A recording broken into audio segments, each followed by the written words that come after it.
샬롬, 우리 하나님께서 오늘도 평안 주시기 축복합니다. 오늘 하나님께서 우리에게 주신 말씀은 마가복음 11장 11절에서 19절까지의 말씀입니다.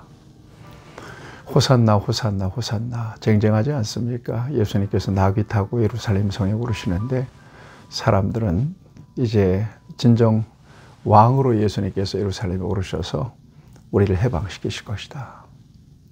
예, 세속적인 왕, 이 세상의 왕이 이제 예수님께서 되신다라고 하는 기대로 예수님을 환호했습니다. 그렇지만 우리 예수님은 만왕의 왕이 틀림은 없지만 예수님이 이 땅에 오신 목적은 십자가 지시고 죽으시고 부활하심으로써 우리의 죄를 대속하시기 위해서 오셨죠. 그 호산나 환호하는 소리를 듣고 예수님은 어떤 마음을 가지셨을까요? 여러분, 예수님을 나의 주, 나의 하나님으로 전인적으로 믿어야 됩니다. 형식적인 믿음은 안 됩니다. 예수님을 경험하는 믿음이 필요합니다. 그래서 예수님과 함께 동고동락하는 것입니다. 예수님의 뜻에 맞춰 살아가는 것입니다. 주님이 기뻐하시는 삶을 사는 것입니다. 하나님 나라의 삶을 사는 것입니다. 이게 신앙생활입니다. 예수님을 빙자해서 세상에서 치부하고 세상에서 뭔가 호의호식하고 세상의 신분을 높이고 이런 식으로 예수님 이용하면 안 되고요. 기독교 신앙을 이용해서도 안 됩니다. 기독교 신앙은 그런 기복적인 신앙이 아니기 때문에 그렇습니다. 그래서 주 안에서 죽는 자가 복이 있도다. 죽는 자가 왜 복이 있습니까? 그렇지만 복이 있는 것이 그리스도인입니다. 기독교 신앙이고요. 심령이 가난한 자, 애통하는 자, 복이 있나니. 그 심령이 가난하고 애통하는 것이 복이 있습니다. 그렇지만 거기에 진정한 복이 있습니다. 이게 기독교 신앙입니다. 역설적이죠. 예수님 믿으면서 예수님 안에서 주신 복은 바로 그런 복입니다. 세속적인 복이 아닙니다. 이 모든 것들은 더해 주시는 것들이고 하나님 영광을 위해서 필요할 때마다 하나님 공급해 주시는 것들입니다. 그것이 목적이 될 수는 없습니다. 자, 이렇게 예수님께서 예루살렘 성에 오르셔서 맨 처음 하신 일이 성전을 돌아보시는 일이었습니다. 여러분, 참 상징적인 행위입니다. 예수님께서는 성전을 바라보시며 예루살렘아 예루살렘아 하고 우신 적도 있어요. 예. 그런데 그 성전을 쭉 돌아볼 때 예수님께서는 어떤 마음을 가지셨을까요? 이 땅에 하나님의 교회, 성전으로 일컬어지는 하나님의 교회를 바라보시고 둘러보신다면 예수님 마음은 어떨까? 나아가서 우리의 마음은 성령을 모신 성전이라고 그러잖아요. 우리의 마음 성전을 둘러보신다면 주님은 어떤 마음을 가지실까요? 묵상이 필요합니다. 예수님이 정말 원하시는 성전은 화려한 성전은 아니라고 생각합니다. 이렇게 수천 명이 모이는 그런 엄청난 메가처치는 아닐 거라고 생각합니다.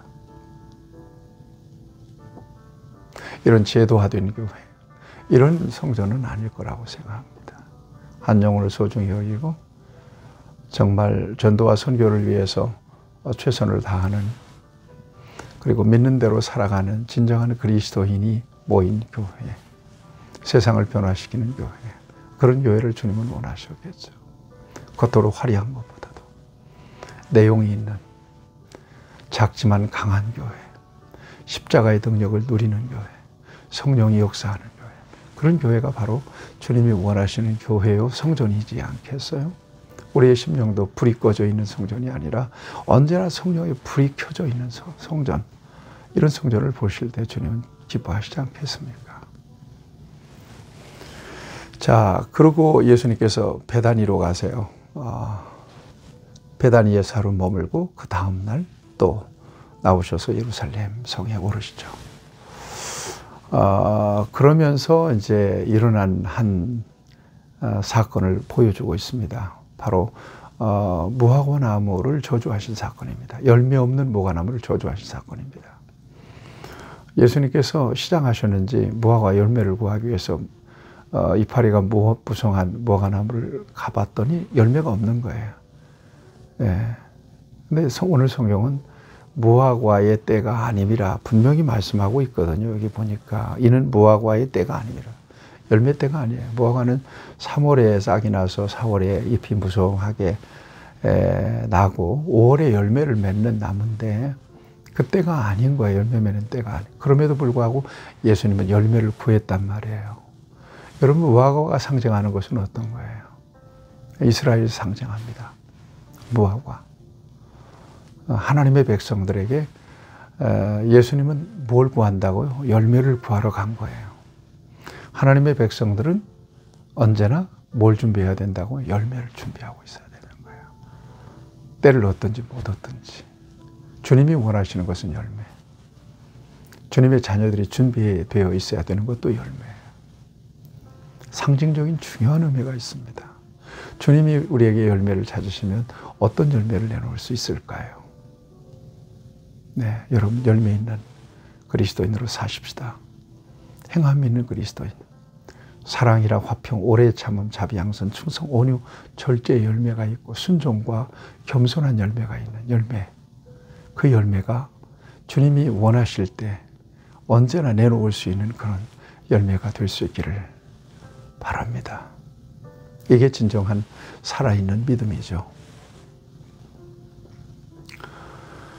그리고 예수님께서 하신 일이 성전에 매매하는 자들, 돈 바꾸는 자들, 여기 비둘기 파는 자들 다 들어엎으시면서 주님은 분노하십니다.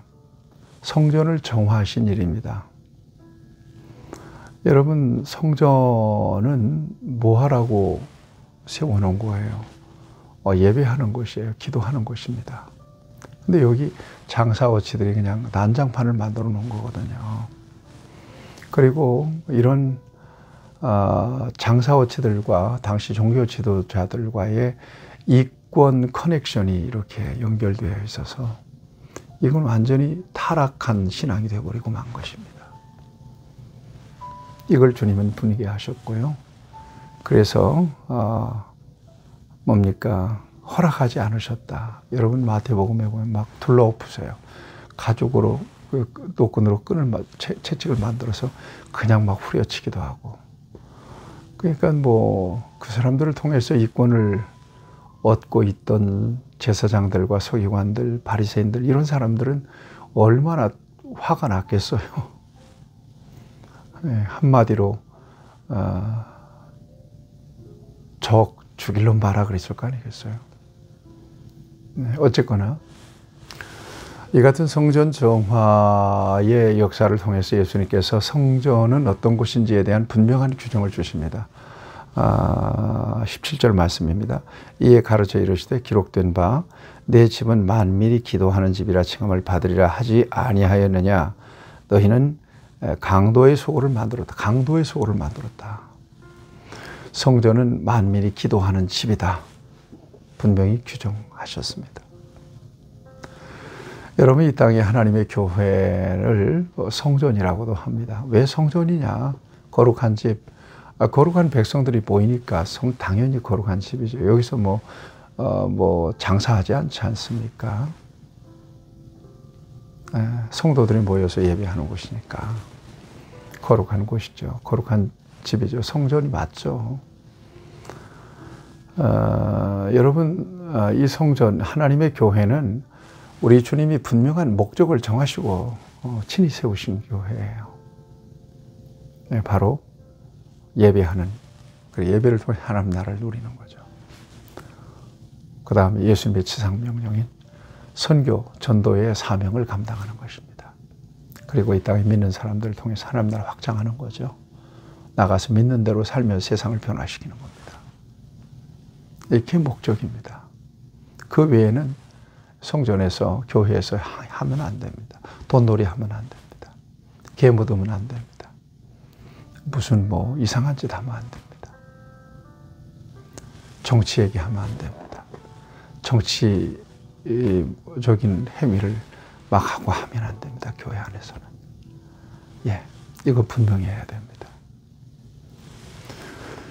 예루살렘에 오르셔서 성전을 정화시키는, 그리고 열매 없는 무화과나무를 저주하신 이 사건을 통해서 저와 여러분들에게 주신 중요한 메시지들이 있습니다. 언제나 주님이 찾으실 때 열매.